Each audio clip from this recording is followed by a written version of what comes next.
Bonjour à toutes et bonjour à tous, je suis ravi de vous retrouver pour ce nouveau numéro du Club Euro 2.0. Même le dimanche, Kevin et Benji sont au taquet, ils sont là, Et oui, ils sont sur le plateau. on lâche pas, on est là pour vous. Et puis bonjour à vous. Merci, bonjour à vous tous aussi. Oui, bonjour à vous deux, et merci d'être là. Ça fait plaisir. Bah oui. Tout à fait, nous sommes heureux de passer cet euro avec vous et on espère qu'il en est de même pour vous. Je vais débuter tout de suite l'émission sans perdre de temps avec le sommaire. En première partie de l'émission, vous allez retrouver le débrief des Bleus. Ensuite, il y aura la présentation des matchs. On va poursuivre avec le duplex où nous retrouverons Romain. Ensuite, ce sera le moment de l'attaque défense où nous retrouverons Damien et Julien. Et en clôture d'émission, nos pronostics. Et donc, on commence tout de suite l'émission avec le débrief des Bleus.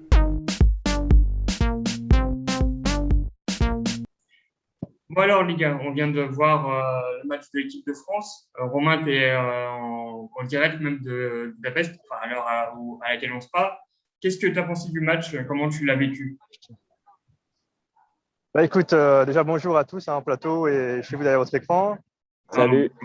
J'avais hâte de voir ce match, comme beaucoup d'entre vous dans les pronostics et comme le mien d'ailleurs, je pensais voir une victoire assez large, mais pas du tout. On a retrouvé une Hongrie qui, comme au premier match, n'a rien lâché, même si en première mi-temps, il y a eu quelques rares occasions stériles. Il en a suffi d'une pour aller au fond et marquer 1-0.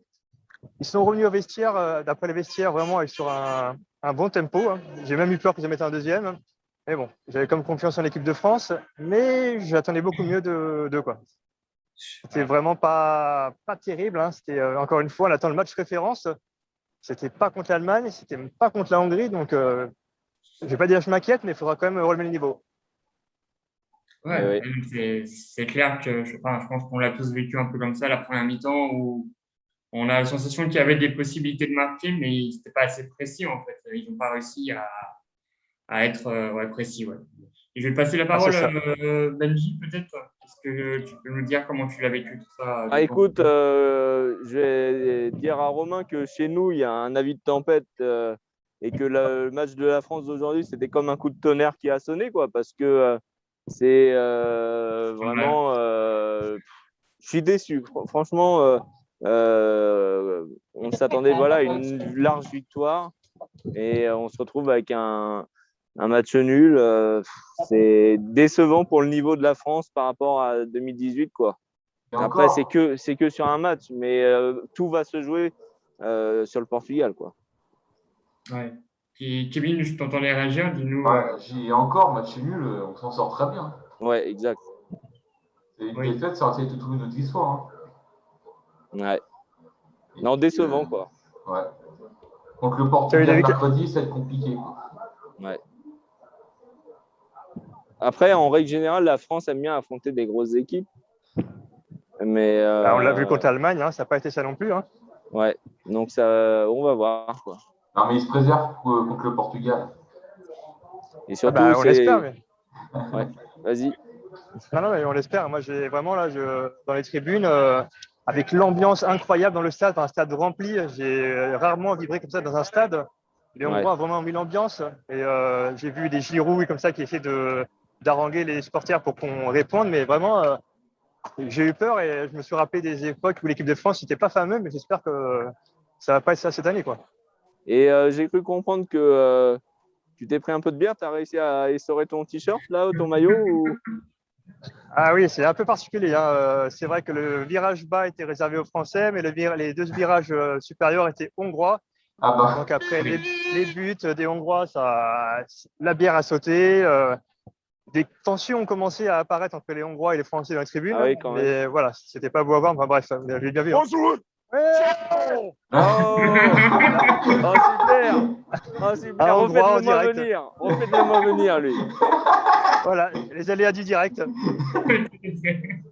Enfin voilà, bon, bref, je vous laisse un peu voir. Moi, c'est vrai que j'ai la vision du terrain, enfin du stade, donc pas une vue d'ensemble, pas les ralentis. Donc j'écoute aussi ce que vous avez à dire, quoi. vas-y, Ludo. Ouais, non, mais après, c'est ce que j'ai déjà dit tout à l'heure. C'est vrai que la première mi-temps, j'attendais, il y avait vraiment la possibilité. Ils ont eu des occasions, mais pas assez précises. Et en deuxième mi-temps, au début, on a cru que, après, avec les buts de la France, ça nous a redonné espoir, mais malheureusement, là, après, la Hongrie a été vraiment juste dans la. Enfin, moi, j'ai trouvé plutôt seulement dans la défense et pas dans l'attaque particulièrement en deuxième mi-temps. Donc, Romain, après, je te sens moins serein, Romain. Pardon, je t'ai coupé. Je surveille le niveau de la bière. et On oui. on te sent tendu aussi. Ah, je surveille. Là, tous les Français sont partis. Je suis le seul Français, je pense, qui reste sur place. Et je surveille la bière. J'ai assez de bière pour aujourd'hui, ça suffit. L'abus d'alcool est dangereux. Romain, notre reporter qui garde le sourire malgré Toujours. l'environnement peut-être hostile.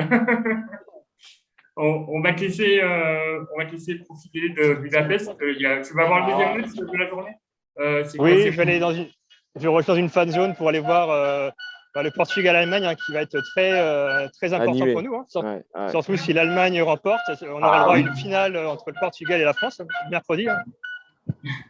D'accord. On te laisse profiter de tout ça. Et de toute façon, on te retrouve tous les jours dans le duplex. On vous rappelle que cette Très bien. Écoutez, j'allais dire, je vous laisse tous les trois. Chez vous, je vous laisse. Et puis, je vous dis à demain pour l'anecdote du jour. Allez, à demain. Allez, à demain. Allez, salut tout le monde. Salut. Et nous poursuivons tout de suite l'émission avec la présentation des matchs. Et donc aujourd'hui, il n'y a que 2 matchs. Donc chômage partiel pour toi, Kevin. Je suis puni. Et c'est donc moi qui débute la présentation des matchs avec la rencontre Italie-Pays de Galles.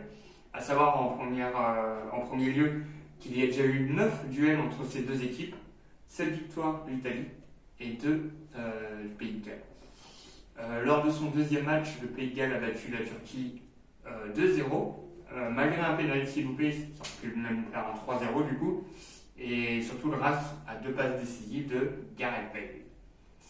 Concernant l'Italie, elle a gagné son deuxième match sur le même score que le premier, un 3-0. Est-ce qu'on peut envisager un 3-0 aussi face à je mets 203 face on verra nos pronostics en fin d'émission. Tout à fait, on en parlera à la fin. Tout à fait, je mets 203. Donc on verra. Et oui, il y a encore une autre petite info concernant l'Italie. Elle est dans une très très bonne période. Elle a marqué 31 buts sans en encaisser un seul. Ça commence à faire une grosse période en étant invincible du coup. Et pour finir la présentation, je vais vous rappeler que l'Italie, donc, vous le savez, le premier pays qualifié pour les huitièmes. Le Pays de Galles est actuellement deuxième de son groupe et devrait a priori, je parle à titre personnel, mais je pense sans surprise se qualifier aussi. Je ne sais pas ce que vous en pensez tous les deux. On verra bien. Après voilà, c'est pas joué, mais vu le classement actuel, je pense que. Voilà, tout dépend de la Turquie. Ouais. Et c'est ce qu'on verra en la partie de journée. Et dans les deux sont à la même main. Donc, et puis je vais surtout donner la parole à parce que ça tombe bien qu'on parle de la Turquie parce qu'il y a Suisse-Turquie. Donc les Suisses ont perdu leur dernier match 3-0 donc du coup contre l'Italie. Ils sont actuellement en 3e de leur groupe. Avec 1 point grâce à leur match nul lors de leur premier match face au Pays de Galles, 1 partout. Donc quant à la Turquie, ils sont actuellement derniers. Donc là, ça a été je dis pas une grosse surprise, mais je crois que ça a été une douce froide pour eux. Donc avec 0 points, c'est quand même ça sent pas bon pour eux. violent. Ils sont pas encore éliminés d'office, mais pas éliminés, voilà, 2 défaites, c'est violent quand même. Donc ils ont perdu face au Pays de Galles 2-0 et 3-0 face à l'Italie en match d'ouverture. Donc du coup ça va être compliqué pour eux. Là c'est vraiment le match de la dernière chance pour eux pour espérer être repêchés et de finir 3e, mais voilà, ça va être compliqué. À noter que la Suisse et la Turquie se sont affrontés qu'à une seule reprise avec une victoire pour les Turcs. Donc voilà, pour mémoire aussi et info, la Suisse est classée 13e au classement FIFA et la Turquie 29e. Bon, ça présage un match une finale. C'est pour eux, oui, ça pour sauver pour eux et surtout pour la Suisse. Ouais. Donc, on verra bien. Ouais, en sachant que c'est pas tous les troisièmes qui vont en huitième en plus. Donc, Ouais, on va les 4 meilleurs. 3 points, même si la Turquie gagne 3 points, ça risque d'être compliqué. Ouais. Donc c'est pour ça que moi c'est plus pour la Suisse. Ouais. Donc on va pas la voir, on verra ça dimanche. Ça va être un match intéressant à suivre. Tout à l'heure, Voilà. ce soir. Ouais. Ok, eh bien, merci Benji et merci moi-même pour la présentation des matchs. Et moi. Bah, merci pour J'ai ta pas- présence. Merci d'être là, merci Voilà, d'être là à pour ta 7h du matin, dimanche 20 juin. Alors j'aurais pu dormir encore un peu plus. Voilà. Ouais, tu dormiras demain. Exactement. Ah bah non, et demain on est là aussi. Donc Ah, pas exactement. demain non plus. Voilà. Comme le disait Benjamin tout à l'heure, vous retrouverez en fin d'émission évidemment, comme d'habitude, nos pronostics pour ces deux rencontres. Et on va tout de suite poursuivre avec le Duplex. Oh, c'est magique.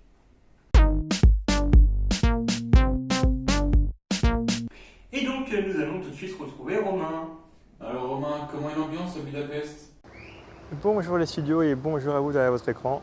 On se retrouve aujourd'hui pour l'anecdote du jour.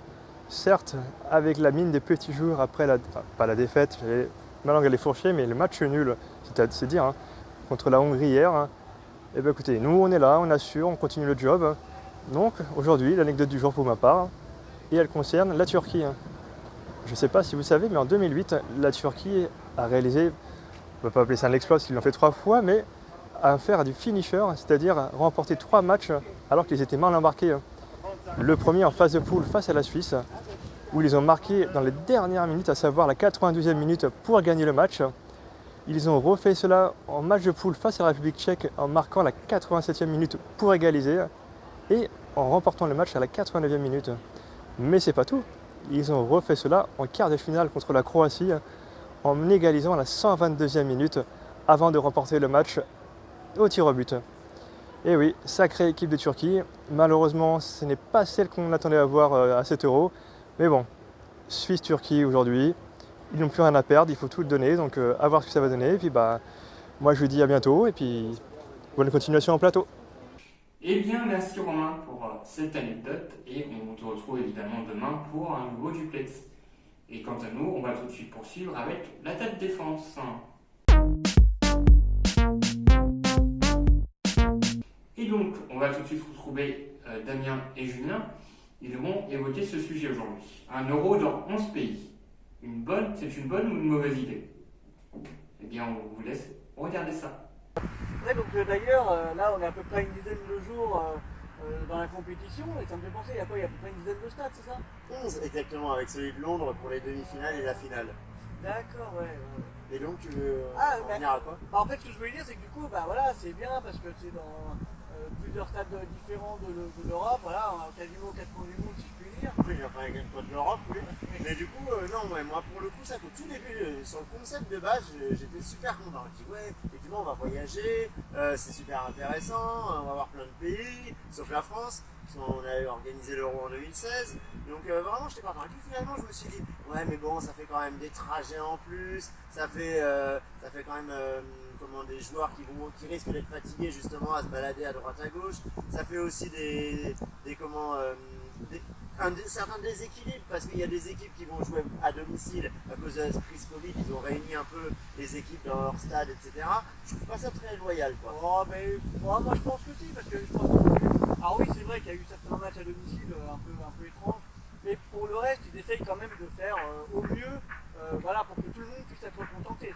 C'est l'idée de base. Ah, oui, et puis après, c'est vrai que je voulais te parler avec toi de l'histoire des supporters, parce qu'eux aussi vont se balader. Le prix des hôtels, le prix des billets, s'ils veulent voir leur équipe à Berlin, s'ils veulent voir leur équipe à Bucarest, s'ils veulent voir leur équipe en Espagne, enfin tu vois, ça fait quand même quelque chose qui coûte cher. Quand on aime, on ne trouve pas. Et donc, merci à Julien et à Damien. On vous retrouvera évidemment demain. Qu'est-ce que l'équipe en plateau pense de cet euro dans 11 pays? Moi j'aime pas, c'est trop dispersé. Alors certains diront oui, mais justement c'est ça qui est bien, c'est que c'est dispersé.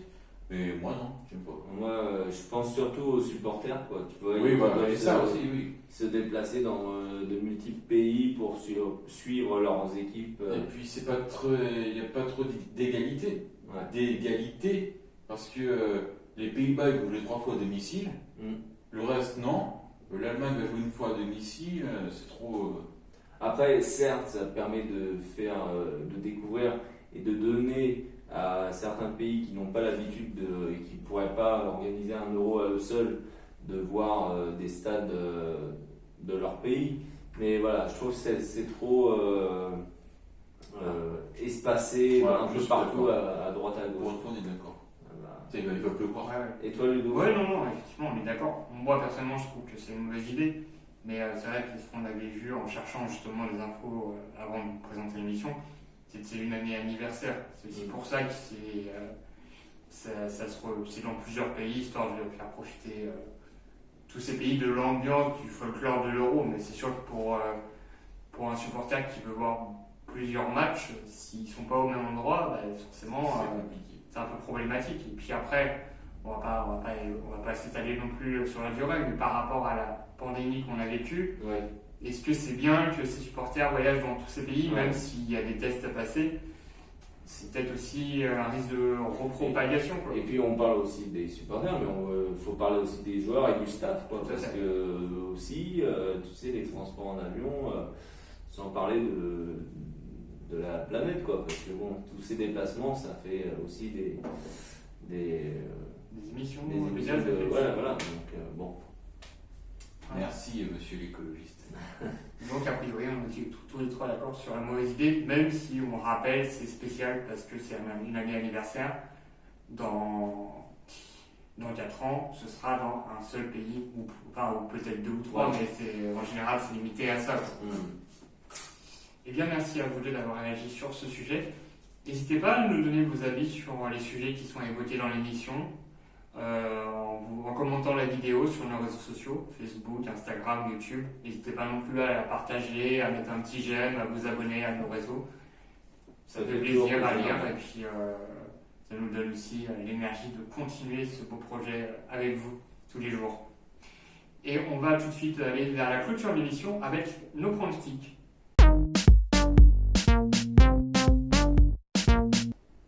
Et donc c'est le moment que vous attendez toutes et tous, nos pronostics. Du coup, comme Kevin est au chômage partiel aujourd'hui, je bégaye, c'est moi qui vais vous donner mon prono en premier pour Italie, Pays de Galles. Je pensais que tu allais me lancer, tu disais ça, je disais, il va peut-être me lancer. Et puis, oui, mais non. Ça sera... non, ne sera même pas en plus, c'est même pas moi.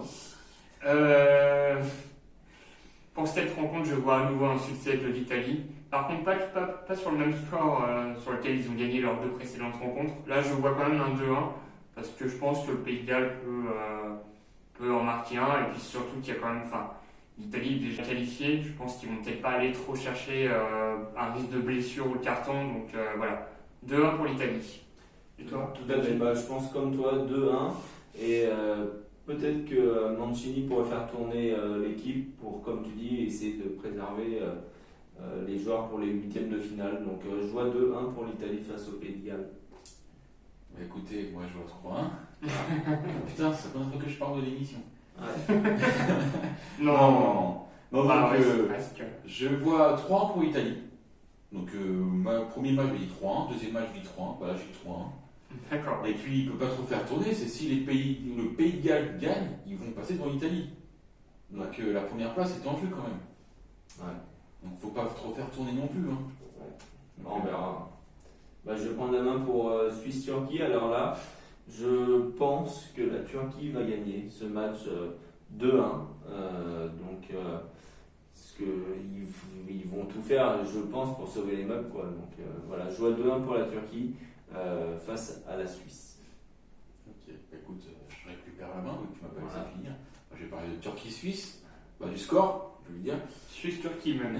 Oui, Suisse-Turquie, oui. Bon, ça n'a pas d'importance, mais... 2-1 pour la Turquie, aussi. Donc voilà, je pense qu'ils vont vouloir finir quand même leur euro sur une bonne note. Je pense qu'ils s'y attendaient pas du tout un euro comme ça.